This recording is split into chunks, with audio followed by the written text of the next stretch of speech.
આંતરરાષ્ટ્રીય સ્તરે ચાલી રહેલા યુદ્ધની અસર હવે છેક ગુજરાતના ખેડૂતોના ખેતરો સુધી પહોંચી છે। અમેરિકા અને ઈરાન વચ્ચે ચાલતા યુદ્ધને કારણે ખેડૂતોની મુશ્કેલીમાં વધારો થયો છે, કારણ કે ડીએપી અને યુરિયા સિવાયના તમામ ખાતરના ભાવમાં પ્રતિ બેગ રૂપિયા 400 થી 500 રૂપિયાનો વધારો થયો છે।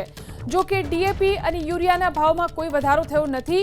ગુજકો માસોલે ડીએપી સિવાયના તમામ ફોસ્ફેટિક ખાતરના ભાવમાં વધારો કર્યો છે।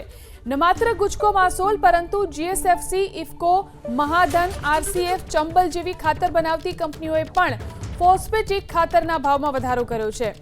દેશના પ્રધાનમંત્રી મોદીએ છેલ્લા 24 કલાકમાં દેશવાસીઓને 7 મંત્ર આપ્યા છે, જેમાં સ્પષ્ટ અપીલ કરી છે કે રાસાયણિક ખાતરનો ઉપયોગ ટાળી તેના સ્થાને ખેતીમાં નેચરલ ફાર્મિંગનો ઉપયોગ કરવામાં આવે।